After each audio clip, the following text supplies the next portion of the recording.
The CNBC app.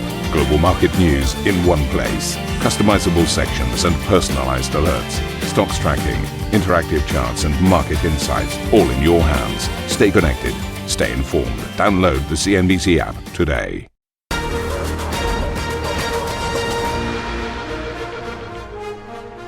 Very warm welcome to Squawk Box Europe. Incredibly busy corporate earnings day. You're going to meet a lot of CEOs on this show today.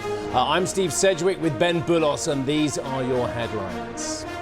A rebound in tech stocks, lifting the likes of Oracle, Nvidia and Broadcomm in Monday's Wall Street session. The bullish tone carries on into Asian equities.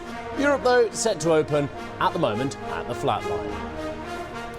The UK Prime Minister Keir Starmer vows to fight on amid mounting pressure over his appointment of Peter Mandelson as ambassador to the US, telling lawmakers he is not prepared to walk away. Gucci sales fall 10% in the fourth quarter, the 10th straight quarter of declines, weighing on owner Kering, which misses full-year revenue forecasts.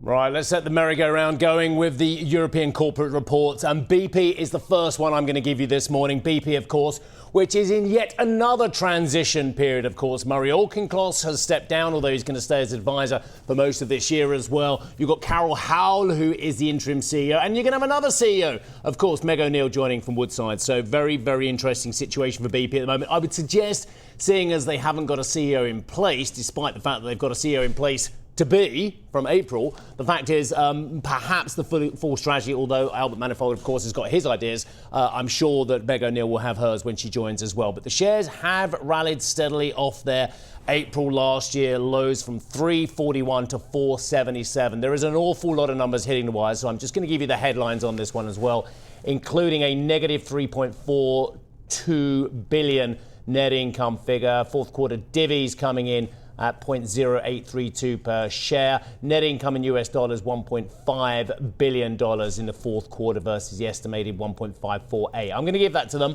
even though on the second decimal it's a bit of a miss. Operating cash flow, 7.6 billion US dollars. The net debt, which of course was one of those big bones of contention when all you lot were looking out there of why the Shell weren't going to buy them. Well, one of the reasons is they carry a lot of debt. $22 billion worth of debt for a company with a market cap of 75 billion pounds, I should say. I want to convert that one. Reducing capex for 2026 to the lower end of the guidance range. Is that what the market wants? Maybe it does, but I guess it's where the capex is spent, which is absolutely the key subtlety there. In terms of its business customers, BP expects first quarter 2026 seasonally lower volumes compared to the fourth quarter, so the lower oil price continuing to affect. Here we go. This is interesting. Decision to suspend the share buyback and fully allocate excess cash to our balance sheet as well. So the buyback is going, by the way, to improve the balance sheet. A lot of people want the buyback, but they want the balance sheet better as well.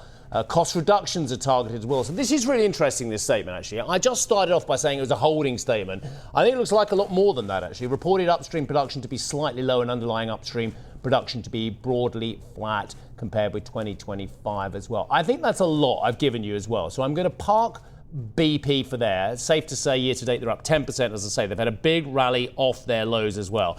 And I'm going to move on now to Barclays, if I may, because there's a lot going on here. We've had great numbers out from a couple of the European banks already this week. UniCredit, we've saw that brilliant Orchel interview which Caroline did as well. So in the opposite direction, no BP buyback, but Barclays intend to initiate a further share buyback of up to £1 billion. The outlook for 2026 returns, the group wrote, we all like a rote, don't we? Return on tangible equity of greater than 12% they are talking about here.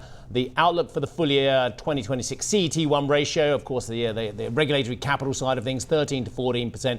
Barclays' credit impairment charges were £2.3 billion in the full year as well. But the pre-tax profit has come in at £9.1 billion. For the full year 2026 group income of 31 billion, circa C.31 billion as well. The outlook, cost income ratio in the high 50s in percentage terms. I mean, here's the thing. If the deals are going through, then that's great, because those very highly paid bankers down at Canary Wharf can justify it. So the cost-income ratio goes down. If there's no deals, obviously the cost-income ratio goes up, because they want to keep them on the books as well. There seems to be a lot of deals at the moment, so high 50s as well, which is somewhere I would suggest in the middle of the range as of late as well. I've seen lower already this reporting season, but I've also seen higher. They plan to return greater than £15 billion of capital to shareholders between 2026 and 2028. Is that it for you? Shall I leave it there? I'm going to leave it there. Safe to say I'll have a very quick look at the share price for you. Market cap is £66 billion. Like a lot of their peers around Europe, they've had this stonking great rally. They were 250 pence, by the way, in April last year. They are now 486 pence. What does that mean, though? You want a couple of parameters. Well, on a PE ratio, it doesn't look a lot. It's at 9 times. But the price to book is now at 1. Okay, it's lower than the highest in Europe, but again, there's a long way they've come for this Barclays company. So I would suggest looking pretty healthy here, but they have had a very large rally up as well. So the market reaction will be fascinating. Ben, good morning. How are you? I've kept you away from the reporting. I've been hogging it. Not at all. You've been good. Partly because your computer's not working. No, I've had a few tech issues, logins this morning, so I've been very grateful for your. Have you tried booting it? Switching it off and on? Yes. That classic one? Yeah, several times, yeah. Well, the IT guys, wonderful as they are, Owen and the team, they either use a hammer to bash it or they just turn it on and off. No one gave me the hammer. And then you get a request saying, how did we do? They're the most needy bunch, the IT bunch as well. Almost as needy as Labour MPs. But where would we be without them? I don't want to say. What about those needy Labour MPs? I tell you what, that's a lovely segue, because the UK Prime Minister, Keir Starmer, has defied calls to resign amid continued furore over his appointment of Peter Mandelson as ambassador to the United States last year, and after the departure of his comms chief, as well as his closest aide, Morgan McSweeney, his chief of staff. The Scottish Labour leader, Anna Sarwar, became the most senior party figure to call on the PM to go, saying, quote, failures at the heart of Downing Street were starting to affect Scotland. Sarwar said too many mistakes had been made. That's why the distraction needs to end and the leadership in Downing Street has to change. It is so obvious that we desperately need change in Scotland. And in 3 months' time, the opportunity to get rid of a failing SNP government is one that is too important to be missed. We cannot allow the failures at the heart of Downing Street to mean the failures continue here in Scotland. Because the election in May is not without consequence for the lives of Scots. Well, as Sarwar delivered that statement, Cabinet ministers rallied around the PM. Starmer then addressed Labour MPs last night, saying he was not prepared to walk away. Shortly before, Health Secretary Wes Streeting issued a cache of his text messages with Mandelson to Sky News, with a spokesperson accusing Number 10 of briefing against him. Ritika joins us with more. Ritika, my goodness, how much has changed? How much has gone on in the 24 hours since we were sitting here discussing all of this? It looked like at one point yesterday, Keir Starmer could end up coming under such pressure that he would go. Looking a bit more secure this morning. Yeah, it is interesting just how wildly events can change in a short amount of time, because we're actually talking about Keir Starmer having some support, as you mentioned there. Anwar Sawar, you talked about in the intro there, calling for his resignation, the most senior person in the party. And so people were thinking, is this it? Is this now Keir Starmer? Is he done now? Are other people going to follow and kind of bring about his downfall? But as it happened, the cabinet in its entirety actually coming out to support the Prime Minister, including Angela Rayner, the former Deputy Prime Minister, and Wes Streeting, the Health Secretary, of course, who are both seen as two leadership challenges. So the essence is, of course, as we were discussing yesterday, as you quite rightly put it, Steve, is that he survived because it doesn't seem like any of his challenges are quite ready yet to take his spot. We know Angela Rayner, the former deputy, she's still dealing with their HMRC probe into that stamp duty. Andy Burnham, he's not an MP. And Wes Streeting, questions around his own relationship with Mandelson have been coming to the surface. So there isn't an obvious replacement right now. So this plus also the issue that clearly in the Labour Party, I mean, changing a Prime Minister every 18 months, that's surely to provide instability. Keir Starmer said he doesn't want to walk away. So, yes, this has put the Prime Minister on a bit more solid, firmer footing for now. And Anwar Sawar's move clearly backfired. But, of course, he's not out of the woods yet. Certainly, it buys him some time, but maybe not for long. We have the upcoming by-election, Manchester, and then, of course, the local May election. So those are going to be two key tests, but the message is that he's safe for now. But the changes of the Prime Minister, the chances, of the Prime Minister making it by year end are actually at just 30%. That's according to Polymarket. I was going to say, I'm sure the prediction markets are all over it. Okay, you two know this better than I do, but I'll reiterate it for the viewers as well. There is a rule book, and the rule book is you do not wield the knife early on if you want to decapitate. No, that's a terrible term. If you want to get rid of the Prime Minister... Defenestrate, that's a better word, yeah. If you want to defenestrate the Prime Minister, you are not the one who wields the knife. If you want to replace him, you do not wield the knife early on. You get someone else to do it. You have what's called a stalking horse as well, whether it be a parliamentary procedure or whether it be in the party as well. So you get someone else to do the dirty work, because history will show that if you lead on this, you will not become the next Prime Minister if that's what you want. This is all House of Cards stuff, which we've done on both Michael Dobbs stuff, if you haven't read it. By the way, it was a British book before it became an American series, just in case some of you want to know out there. Anyway, so you don't wield the knife. And none of them are ready. And as you quite rightly said, Ritika, there are two enormous challenges again ahead. So, by the way, 18 months looks like a very long time when you compare it to the Lettuce and Liz Truss, which was 49 days. Relative, and for those of you who don't know about the Lettuce and Liz Truss, it was a competition. I think it was a Star, wasn't it? Or one of these newspapers said, who lasts longer, a Lettuce or Liz Truss? The Lettuce won. It's February, the Denton and Gorton, and then the May elections as well. He is still in deep trouble. Yeah, absolutely. I mean, I think that this issue is not going away. He was vulnerable before this. He's even more vulnerable after this. And as you mentioned, it's clearly a case of the other rivals not being quite ready to stand in. They want to get I rid think of it. it begs the question of why also right now, why Anar's coming out and challenging him. You've got to remember that for his party, they're actually struggling when it comes to ahead of those crucial May elections. So this is kind of his opportunity here, because polls show the governing SNPs in a reduced first place, and Labour, we know, fighting Reform UK for second place. So, historically, Labour's been Scotland's dominant party, so he's coming out because he's worried about his own party standing ahead of those crucial May elections. But it puts him now in a very tricky position, because he would only presumably have stood up and said it's time for Keir Starmer to go if he thought that was going to happen. Because now, what does he do during the campaigning in those elections in Scotland? Because if Keir Starmer is still in post, and it looks like he may well be, how does Anna Sawar campaign for a party whose leader in Westminster he clearly no longer supports? And I think that I saw something about Anna Sawar's, one of his senior aides, is throwing his weight behind Keir Starmer. It's such a tangle about how they're going to fight this election. Again, it's just to the point that we made at the beginning, that the calculus has just changed a lot within the past 24 hours. So how do you play this very delicate game in the world of politics? Yeah, great, isn't it? Okay, well, we'll enjoy watching what happens next, of course. Hopefully, the net result is that the country is left alone to improve, but rather than politicians ruining it as well, in a Clinton-esque 1990s fashion. Lovely. Ritika, thank you very much indeed, getting emotional.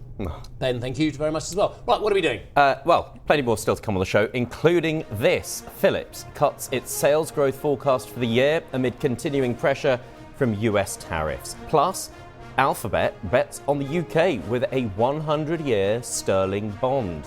And don't miss our conversation with AstraZeneca CFO Aradhana Sarin coming up in around 15 minutes' time.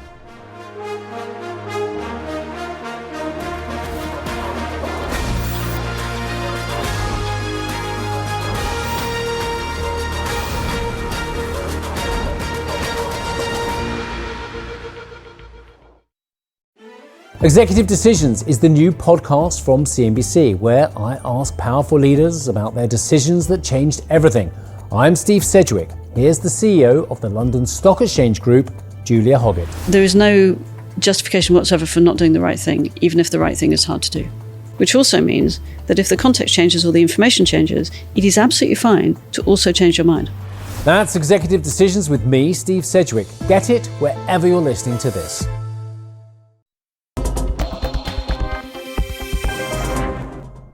Right, Philips has cut its 2026 sales growth forecast as the health tech company navigates what it describes as a dynamic macro environment. Delighted to welcome back to the show Roy Jacobs, the CEO of Philips. Roy, there's so many questions to ask you. Why don't you just give us the broad brush on what you're announcing today? Of course, and your reappointment as well, sir.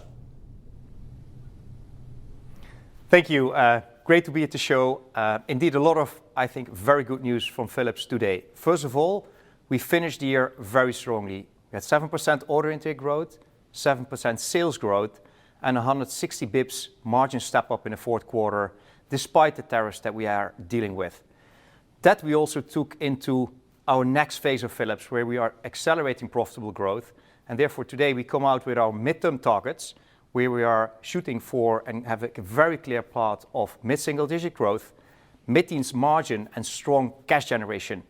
And within that, we also guide for 2026, where we continue to deliver strong order intake growth, also step up in sales from the 2% that we have in 2025 towards a range of 3 to 4.5% in 2025. And we keep expanding our margins, despite that we will have now the full year impact of tariffs. So a very strong plan that we are very excited about to continue the momentum of our innovations, because we see those really resonate. And of course, fueled with the latest tech revolution in AI, we see that demand for our solutions with a big data play only increasing. Yeah, Roy, the point you've made there twice is about the margins. And whilst people will look, hang on a second, we were expecting 4.5%, we're now going to get 3 to 4.5%. But the point you've made twice in that first answer is actually look at the margins as well. But I will just go back to the first numbers you gave me. You talked about order book of 7%, you talked about sales of 7%. Coming up from 2, so great progress as well. But why are you so circumspect on that mid-single digits figure and just being a little bit more cautious on your range? No, I think for us it's a sequential improvement path.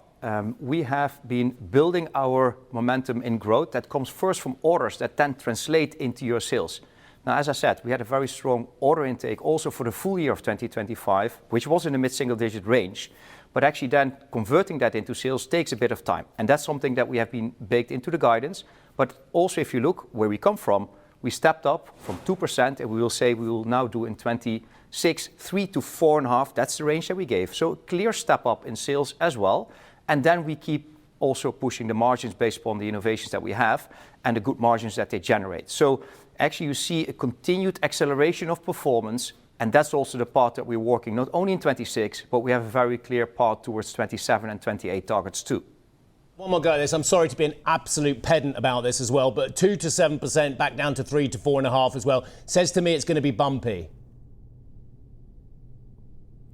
I think what we need to take into account, there is a dynamic world we operate in. And of course, that's also something that we cater towards. But actually, if you look to our path, we have been stepping up sequentially. If you look to what we did from 24 to 25 to 26, we had order intake growth in 24, low single digit, mid-single digit growth in 25, and we continue with order intake growth to mid-single digit. We had growth that was 1% in 24, that's 2% in 25, and we're saying now 3 to 4.5% in 26. So it's clear sequential improvement. And we had margin expansion over the plan period 23 to 25 of 500 bips. Despite tariffs, we continue our margin expansion also into 26 and beyond. So actually you see that across the different parameters, orders, sales, margin, and then also cash, we keep sequentially building. And that's what we're doing on a strong foundation that we have built in the recent years. The innovation that we are launching that are now really getting really good traction. And if you look what we're doing in North America, which is a big engine behind our growth, we now have 4 quarters of double-digit order intake growth. You really see that our platform play in imaging, in interventional, in monitoring is really resonating well in that market with big systems that need very strong infrastructure to support them. But also the consumer side is really working well. We saw very strong sales growth coming back into that in 2025. We also expect that will continue. Whilst the consumer sentiment still is a bit subdued across the world, you see that our innovations in grooming and beauty, in oral care, really are having resonance with our consumers, and that's actually been driving very strong sales growth in 25, and we see continued mid-single digit growth of that business also in 2026. Great summary, Roy. You just really triggered me there. You just said the consumer sentiment a bit muted in certain parts of the world. Are we talking China, Roy, where there's still problems galore? Yeah, I think China is, we see China stabilizing. So actually we see that it will contribute to growth in 2026, but we are realistic in the amount it will do that. So therefore the majority of our plan is built out of growth that comes outside of China. North America is a big anchor, but also Europe actually is giving us good growth, especially also from a consumer perspective. And we also see other growth markets like India, Indonesia, the Middle East, where we actually have really good traction. So we see that there are pockets that really have strong demand. We see our sellout accelerating. We see the kind of the new launches that we had in shaving, but also in our Sonicare ranges really resonating well. So actually we are quite positive about the outlook of our consumer business into 26, but also in the plan period where we say it will be driving growth of mid-single digit growth, and actually it will be in the high teens margins. So it's a good business, it has momentum, and we see also consumers really resonating on our specific innovations. Roy, it's Ben here. With that in mind, what do you see the main risks to your aspirations and hopes there in the coming year? Where are the headwinds potentially going to be coming from? Yeah, I think the learnings we have had is that it's important to have a very clear plan and strategy, and we have that. But you need to be agile and flexible in terms of what you might encounter, because we know in a world and in nowadays world which is dynamic, something can happen every day. So that could be tariffs, where we currently have baked in what we currently know, and we are mitigating them strongly and effectively. That's also why we see margin expansion despite the tariffs. It might be that growth is shifting to another part of the world, and we need to agilely go after that growth and actually reroute our efforts there. So the fact that we've been rebuilding also our organization to be simpler, leaner, and therefore faster to adopt to a fast-changing world, that's our recipe, how we are prepared to deal with turmoil that will be there. So you need to be kind of prepared for that, whilst you keep very much focused on what customers want. And in healthcare, of course, they have massive challenges because they don't have enough staff. They need technology to come in to really augment their current capacity. But also on the consumer side, where you see that actually they really love innovation and a strong brand like Philips, but you need to stay very relevant, for example, in the platforms that they are looking for you, or how we use AI currently to drive marketing campaigns and really reach them in the most efficient way. So that's kind of where we are adopting very fast to a fast-moving world. I'm glad you mentioned AI, because I was going to ask about that, given the big impact we've seen from some developments with Anthropic and its capabilities on some other sectors. What do you see as the likeliest, biggest, I suppose, benefit, but also disruption to your industry from it? Yeah, we are truly excited about AI. The reason being that if you look to the world's data, 30% is generated from healthcare. So actually you see that there's a huge data set out there that actually if you work it well with AI, you can generate a lot of value out of. That is using it to come up with better procedures in interventional, for example, a big segment that we are playing in. It's using the data to come up with better diagnostics that we are working in, or it's using the data to become preventative or predictive in real-time monitoring, a segment that we are active in. So actually we see our AI is embedded in the products that we serve. We also use it to generate images much faster, so that actually you can scan a patient with less time, so that actually you have less impact of it. And at the same time, you see that AI also helps us to code faster. So of course, a big part of what we do in our innovations is hardware, but also software. 30% of all our coding is already being done with the help of AI and agents. So actually it's finding its way both in how we serve our customers and consumers, but also how we conduct our own business. So we are truly excited about the potential of it. Of course, AI doesn't come without a cost or an investment, so you need to invest behind it. So we have an innovation path that is supported with R&D investments into AI. You build the capability. And also, most importantly, you need to work with your customers how they can use it, because it's important that they can liquidate data, they can bring it to the cloud, they can actually bring it to where radiology is. We kind of had a launch of a zero-pax viewer that actually means that a radiologist can read all the images from a scanner at home. and he can do the work in a more flexible way, actually getting the images from different healthcare sites or from very different patients in different locations. Makes them more flexible because we don't have enough radiologists. So those are some practical examples where we see that AI is making an impact. And actually we see much more to come. If you think about cardiac, which is the number one disease area of the world, we use cardiac and AI in cardiac care, for example, to identify heart rhythm failure. Right. When they then need to be kind of diagnosed, we have used AI to actually make the scan of an MRI from 60 minutes to 30 minutes.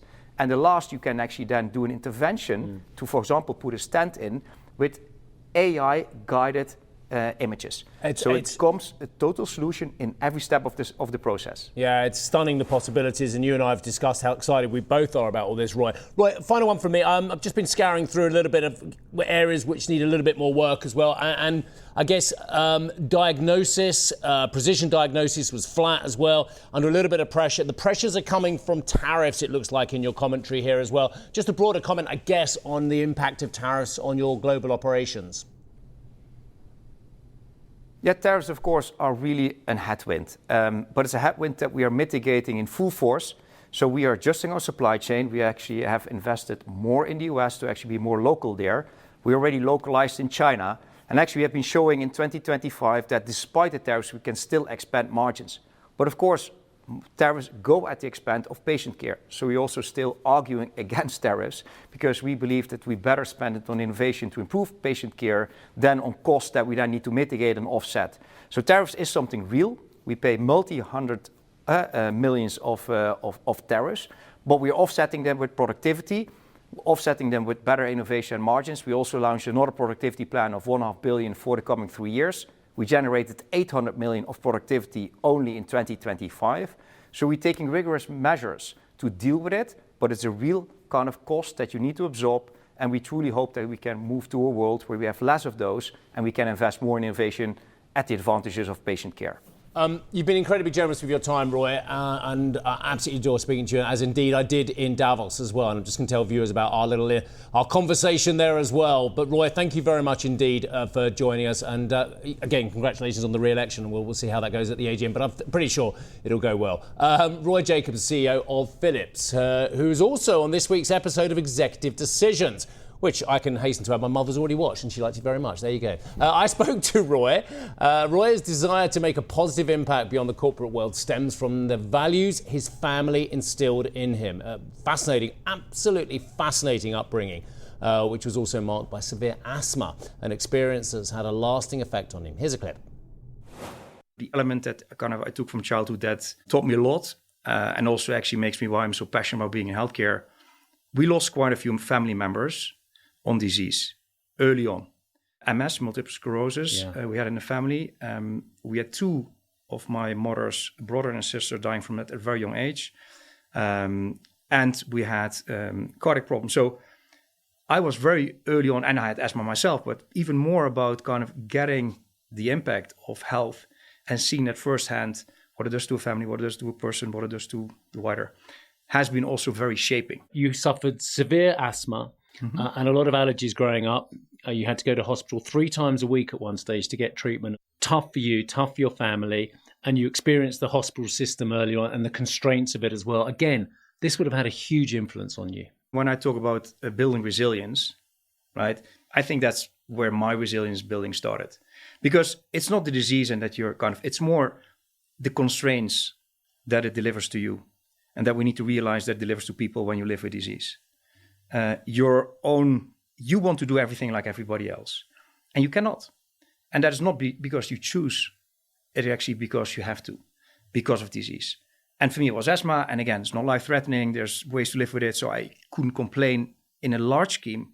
But when you're 7, 8, 9, 10-year-old, you cannot go out, and I was passionate about soccer. You couldn't go outside and play football? I couldn't go outside and play soccer with my friends.